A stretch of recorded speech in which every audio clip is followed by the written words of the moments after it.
2020년 첫 번째 수요 예배에 나오신 여러분들 사랑하고 축복합니다. 특별히 오늘은요, 이제 올해 첫 수요 예배이기도 하지만 또 새로운 시리즈, 이제 솔로몬에게 길을 묻다라는 새로운 수요 예배 시리즈가 시작되는 이제 날이기도 합니다.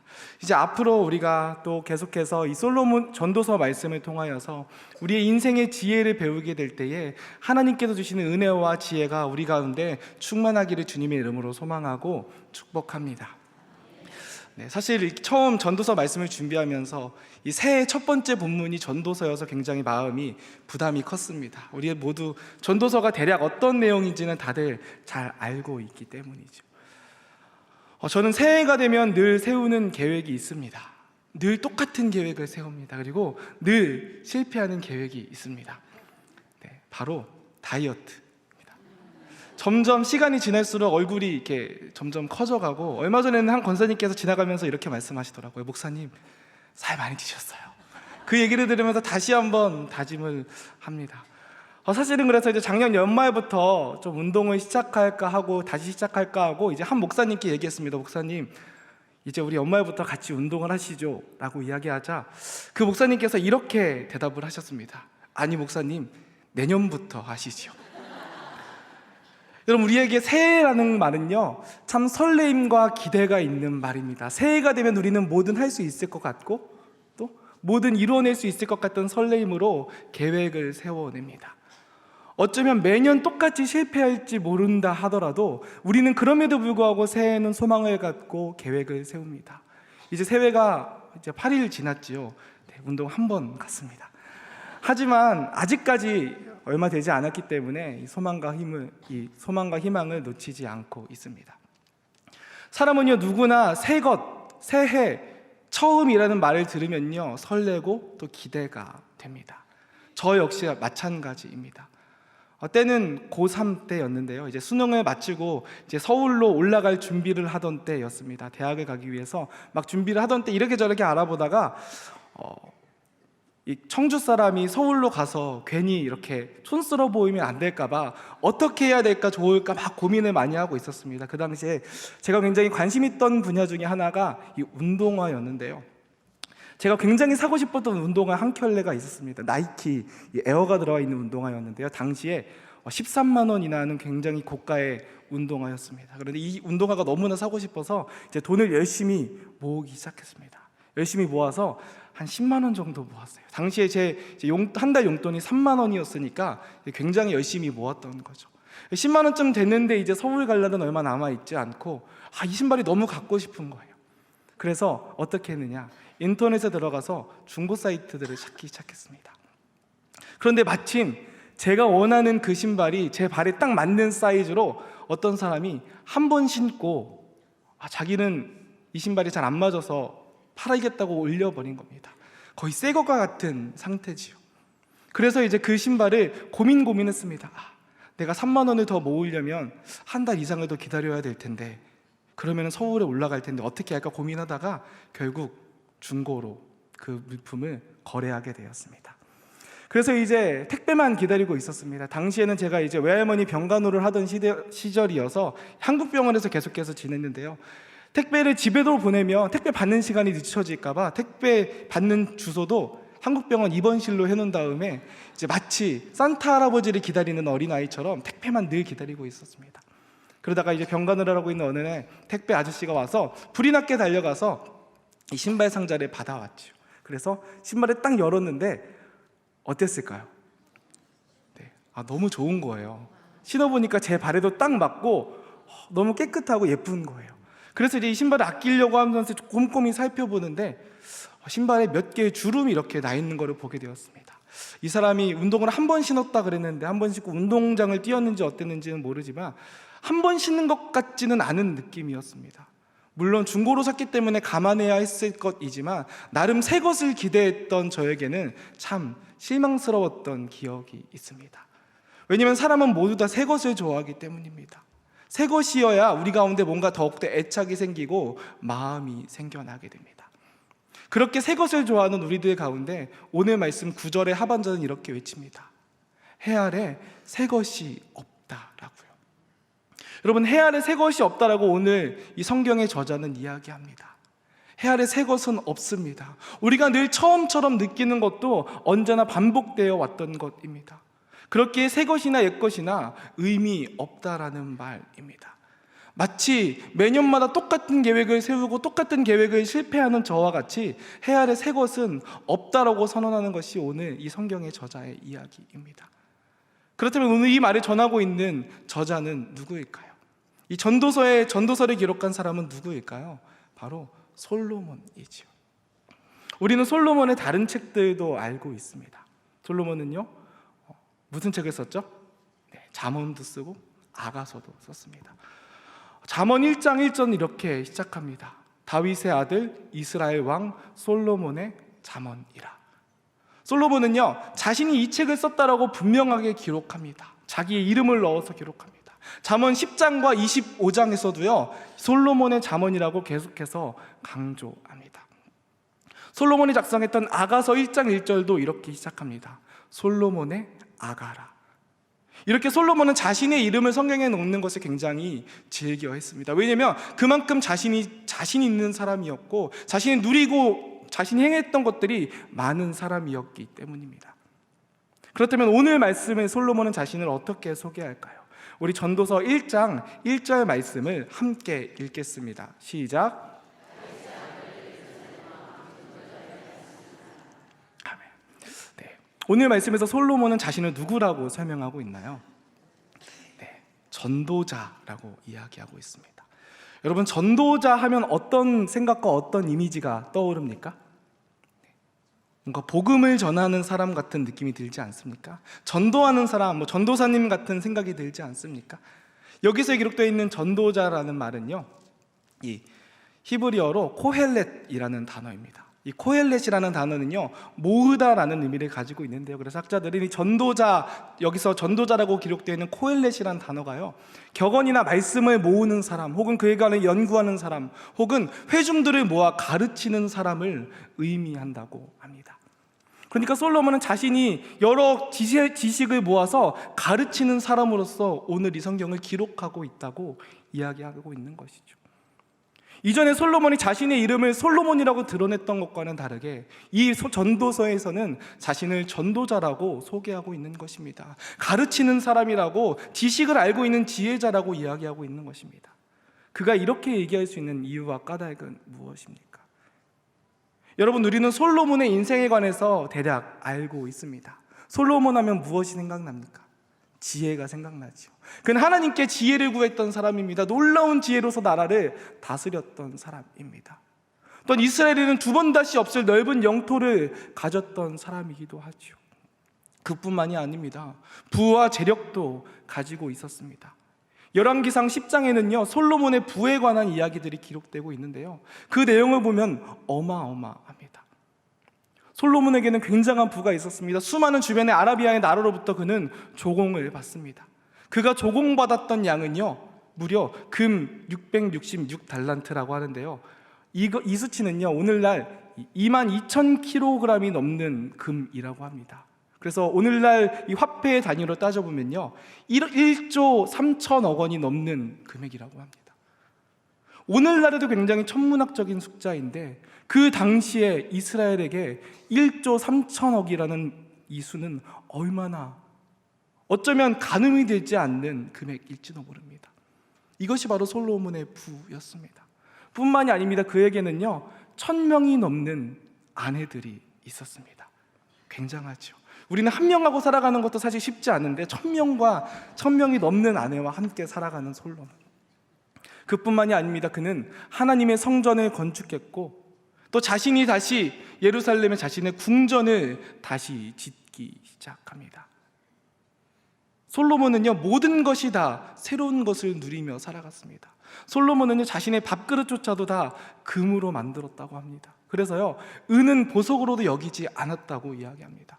그만큼 세상의 모든 부와 모든 명예와 모든 힘과 모든 지식과 모든 것을 누렸던 사람이 바로 솔로몬입니다. 어쩌면 우리가 경험하지 못했던 그 놀라운 영광을 솔로몬이 경험했을 것입니다. 그렇게 솔로몬은 어쩌면 다른 성경들에서 자신의 이름을 계속해서 강조하고 드러내고 있는지 모르겠습니다. 내가 이런 사람이고 나는 이런 권위가 있는 사람이다. 그런데 학자들은요, 전도서를 연구하면서 이 전도서는요, 아마도 솔로몬의 말년에 기록되었을 것이라고 예상을 합니다. 우리가 아마 읽어보면은 그런 느낌이 듭니다. 솔로몬이 말년에 자신의 인생을 돌아보면서 사람들에게 전하는 느낌이 굉장히 강하죠. 솔로몬의 인생의 모든 것은 처음이었습니다. 그는 먹던 밥도 먹지 않았을 거고요, 늘 새로운 사람을 만났을 것입니다. 아마 매일마다 만나는 아내들도 다른 아내였을지도 모릅니다. 새 것을 좋아하는 우리들에게, 솔로몬에게는 어쩌면 그 모든 것이 다 새로운 것이었을지 모릅니다. 인생의 모든 것을 경험한 사람, 인생에 다른 사람들이 누리지 못했던 영광을 경험해 본 사람, 그는 오늘 무엇이라고 우리에게 전하고 가르치고 있습니까? 우리 전도서 2장 2절 말씀, 1장 2절 말씀을 함께 읽겠습니다. 시작.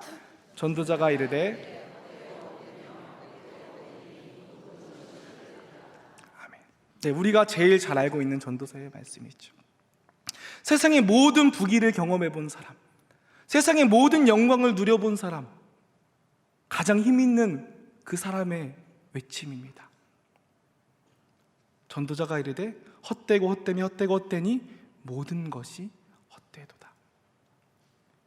여러분, 우리는요, 누군가가 두 번만 얘기해도요, 좀 이렇게 이제 지루해지기 시작해요. 근데 했던 얘기를 또 하고 또 하고 또 하고 또 하면요, 정말 이 얘기는 내가 기억하고 싶지 않아도 기억이 되는 게 사람이거든요. 그런데 솔로몬은 5번이나 이야기합니다. 헛되다고, 모든 것이 헛되다고 5번이나 강조하여 이야기합니다. 인생에서 모든 영광을 누려본 사람, 사람들이 경험해 보지도 못했고 생각해 보지도 못했던 영광을 누려본 그가 우리 가운데 전하는 가장 중요하고 핵심적인 말은 무엇입니까? 모든 것이 헛되다라는 것입니다. 자기가 누렸던 모든 영광이 헛되다라는 것입니다. 자기가 만났던 모든 사람들이 헛되며 자신이 가졌던 모든 힘과 부와 명예가 다 헛되다라고 말하고 있는 것입니다. 여러분, 어쩌면 새해를 시작하는 우리에게 이 말씀은 괜히 실망스러운 말씀일지 모릅니다. 새해의 기쁨과 이 다짐을 가지고 살아가는 우리 가운데 솔로몬은, 그리고 전도자는 모든 것이 헛되다라고 이야기하고 있기 때문입니다. 그가 모든 것이 헛되다라고 이야기하고 있는 까닭은 무엇입니까? 오늘 말씀을 계속 살펴보면요, 3절에서는요 사람의 수고가 헛되다라고 기록하고 있습니다.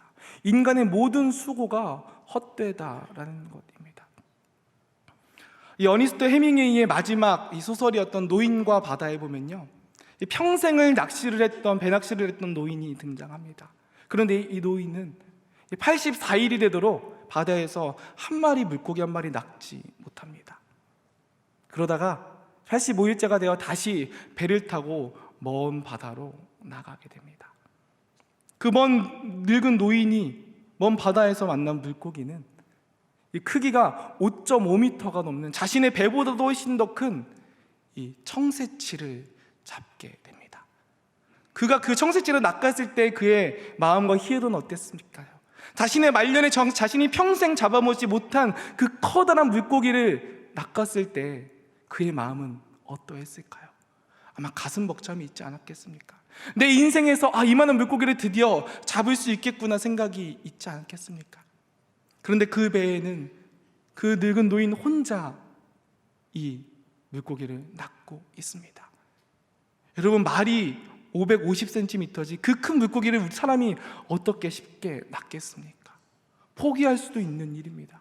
그러나 이 노인은 포기하지 않습니다. 자신의 손이 피가 나도록 3일 밤을 새워서 결국 이 물고기를 낚아챕니다. 여러분, 그때 이 노인의 마음엔 어떠한 기쁨과 어떠한 희열과 어떠한 감사가 넘쳤겠습니까? 어떠한 보람이 있지 않았겠습니까? 그리고 이 큰 물고기를 낚고 이 승전가를 부르면서 돌아오는 그때에 이 청새치의 피 냄새를 맡고 상어들이 달려들기 시작합니다. 노인이 청새치를 지키기 위하여서 작살로 상어들을 쫓아내고 공격하려 하지만 이내 상어떼들이 와서 그 청새치를 다 물어 뜯습니다. 그리고 노인이 항구로 돌아왔을 때에 그 성새째는 뼈만 남아 있습니다. 여러분, 세상에서 살아가는 우리들의 삶이 때로는 이럴 때가 있습니다. 내가 아무리 노력하고, 내가 아무리 열정을 갖고, 내가 아무리 힘을 내어 수고한다 하더라도 아무것도 이루지 못하는 것처럼 우리들의 인생이 펼쳐질 때가 있습니다. 내가 정말 어떤 것들을 이루기 위해서 노력하고 수고한다 할지라도 내가 이루지 못할 때가 많이 있습니다. 저희 부모님은 농사를 지으시는데요, 특별히 농사를 짓는 일이 그렇습니다. 아무리 수고를 해서 씨앗을 뿌리고 밭을 가르고 또 나무에 접을 붙이고 가지를 쳐준다 하더라도요, 홍수가 일어나거나 가뭄이 오거나 태풍이 일어나면은 모든 것이 사라지는 것이 이 사람의 수고입니다. 오늘 본문의 전도자는 그것을 알았습니다. 해 아래 수고하는 모든 것이 다 무익하다라고 이야기합니다. 4절은 무엇이라고 이야기합니까? 세대가 가고 세대는 다시 온다라고 이야기합니다. 세대는 계속해서 지나갑니다. 여러분, 한번 생각해 보십시오. 과거 여러분이 살던 그 시절 쌀 한 그릇이, 밥 한 그릇이, 쌀밥 한 그릇이 얼마나 귀했던 시절이 있습니까? 그런데 오늘날은 어떻습니까? 우리가 쌀밥 먹고자 막 노력하거나 하지 않아도 우리 가운데 너무나 당연하게 주어지는 것이죠. 우리의 세대는 너무나 빠르게 변합니다. 그래서 우리가 굉장히 가치 있다고 여겨졌던 것들이 한순간에 가치를 잃어버리는 시대가 바로 오늘날 우리가 살아가는 시대입니다. 저는 핸드폰을 굉장히 좋아해서요, 핸드폰을 나올 때마다 이상하게 새로운 걸 자꾸 사고 싶은 욕심이 일어납니다. 그런데요, 제가 5년 전에 샀던 엄청 좋은 핸드폰 지금 쓰려면 못 씁니다. 옛날 것이 되었거든요. 우리의 세대는 그렇습니다. 우리가 그렇게 추구하고 가치 있게 여겼던 것들도 시대가 가고 세월이 지나면 의미를 잃어버리게 됩니다. 5절부터 7절까지의 말씀은 자연의 순환에 관한 말씀입니다. 오늘날 우리가 아무리 추위를 겪는다 할지라도 좀 있으면 봄이 찾아오고 무더운 여름이 찾아올 것입니다. 우리가 가뭄을 겪고 있다 할지라도 언젠가는 비가 오고 새싹이 돋아날 것입니다. 이것이 바로 자연의 섭리입니다. 그 안에서 우리가 할 수 있는 일은 무엇입니까? 솔로몬은 세상의 지혜를 모으기 시작합니다. 그러면서 그는 깨닫게 됩니다. 세상의 모든 것이 무익하구나. 내가 나의 성공을 위해서 노력하는 것도, 부귀와 영화를 위해서 헌신하고 애쓰는 것도 모두 다 무익하구나. 어쩌면 이것이 우리가 걷고 있는 인생의 걸음인지도 모릅니다. 인생의 길인지도 모릅니다. 제 아들이 이제 5살이 되었는데요, 얼마 전에 갑자기 잠에서 자다가 깨더니 저한테 이런 얘기를 합니다. 아빠, 어제 산 과자 어딨어? 자다가 갑자기 깨서 이야기합니다. 그래서 무슨 얘기냐고 물으니까 어제 마트에 가서 과자를 사왔다는 겁니다. 그래서 제가 아내한테 물어봤죠. 여보, 어제 마트에 갔었어? 하니까 안 갔대요. 과자도 없대요. 알고 보니 꿈입니다. 꿈을 꾼 거예요. 그런데 이 아들이, 제가 그래서 아이들한테 얘기했어요. 시원아, 너가 꿈 꾼 것 같아. 그런데 아이들은 꿈이 아직 뭔지 모르나 봐요. 갑자기 달려나가더니 거실에서 엄마 가방을 막 뒤지기 시작합니다. 막 뒤지다가 과자가 없는 걸 알고 굉장히 서러운 표정으로 다시 돌아오더라고요. 여러분, 어쩌면 우리들의 인생이 그런지 모르겠습니다. 우리가 살아가는 모든 것이 어쩌면 꿈처럼 느껴지는 순간이 찾아오기 마련입니다. 내가 이루었던 모든 것들, 내가 수고했던 모든 것들, 내가 열심히 살아왔던, 내가 추구했고 가치 있게 여겼던 모든 것들이 어쩌면 꿈처럼 사라지는 것들을 우리는 살아가면서 종종 경험하게 됩니다. 누가복음 12장에 보면요, 한 부자의 비유가 등장합니다. 이 부자는요, 갑자기 농사가 잘 돼가지고요, 많은 곡식을 거두게 되었습니다. 그러자 이 부자에게 한 가지 생각이 떠오릅니다. 이전에 작은 곡간을 헐고 커다란 곡간을 지어서 이 곡간에 지금 이 수확한 많은 것들을 채워놓고 몇 년간 내가 이것을 잘 보관해서 먹고 놀면서 쉬면서 보내겠다라는 계획을 세웁니다. 그런데 주님이 이렇게 말씀하십니다. 이 부자의 생명을 하나님께서 거두어 가시면 이것이 무슨 소용이 있겠느냐.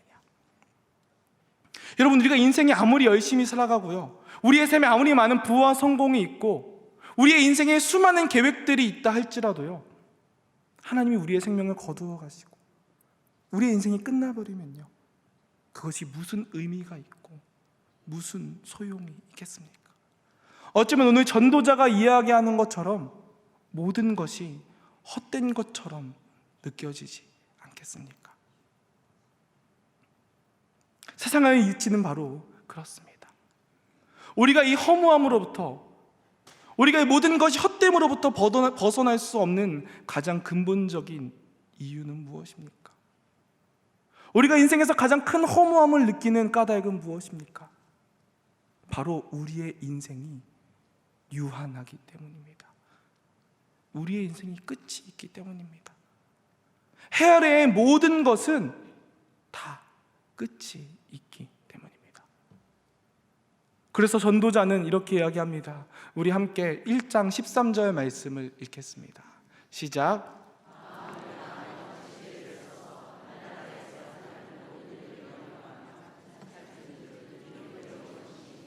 하느님 인생들에게 주사 수고하게 하신 것이라. 아멘.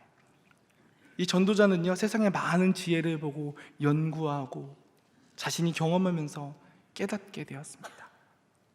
하늘 아래에 있는 모든 것들, 해 아래에 있는 모든 것들은 다 하나님이 주신 것이라고 이야기합니다.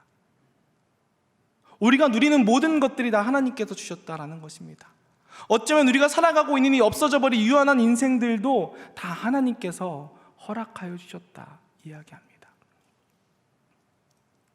여러분, 우리의 인생이 허무한 까닭은, 오늘 전도자가 헛되다라고 이야기하고 있는 까닭은 우리의 삶과 우리의 시선과 우리의 발걸음이 해 아래, 하늘 아래에 있기 때문입니다. 그래서 오늘 전도서 1장에서는요, 이 하늘 아래 혹은 해 아래라는 말이 5번이나 인용이 됩니다. 해 아래 모든 것들은 사라져 버리기 때문입니다. 해 아래 모든 것들은 없어져 버릴 것이기 때문입니다. 유한하기 때문입니다. 그러나 그 모든 것을 창조하시고 이끄신 이가, 그 모든 것을 인도하시는 분이 누구라고 오늘 13절은 기록합니까? 바로 하나님이라고 기록합니다. 하나님. 여러분, 해 아래에 있는 모든 것들은 결국 없어질 것입니다. 썩어서 사라질 것입니다. 그러나 이 모든 것을 창조하신 분, 해 위에 계신 분, 하나님, 하늘 위에 계신 하나님은 영원하신 하나님이십니다. 우리가 해 아래를 바라보면 절망할 수밖에 없습니다. 허무함을 느낄 수밖에 없습니다. 그러나 하나님을 믿는 사람들은 무엇을 바라봐야 합니까? 어디를 바라볼 줄 알아야 합니까? 바로 해 위를 바라보아야 합니다. 해 너머를 바라보아야 합니다. 이 땅의 모든 것을 창조하신 하나님을 바라볼 수 있어야 합니다. 고린도전서 15장에서 사도 바울은 이렇게 얘기합니다. 혈과 육으로는 하나님의 나라를 유업으로 받을 수 없고, 또한 썩는 것으로는 썩지 않는 것을 유업으로 받을 수 없다라고 분명하게 이야기합니다. 우리의 유한한 인생으로는요, 영혼을 소망할 수 없습니다. 바라볼 수 없습니다. 느낄 수 없습니다. 그래서 인생의 모든 것들 경험했던 이 전도자는 확신해서 이야기할 수 있는 것입니다. 모든 것이 헛되다. 그러나 우리가 믿는 하나님은 하늘 위에 계신 하나님이십니다. 우리가 따르는 주님은 해 위에 계신 주님이십니다. 온 우주를 창조하시며 이 땅은 유한하여 썩어져 없어지지만 영원하신 분이 바로 우리 하나님이십니다. 그 하나님이 이 땅 가운데 죽어가는 우리들을 위해서, 이 땅 가운데 허망하게 쓰러져가는 우리들을 위해서, 썩어져가는 인생으로 살아가는 우리들을 위해서 이 땅에 오셔서 영원한 생명을 허락하여 주셨습니다. 우리는 그 도를 믿는 사람입니다. 우리를 구원하신 그리스도의 도를 믿는 사람입니다. 우리의 오늘의 이 썩어질 육신이 끝이 아니라는 것을 믿는 자들이 바로 우리들입니다.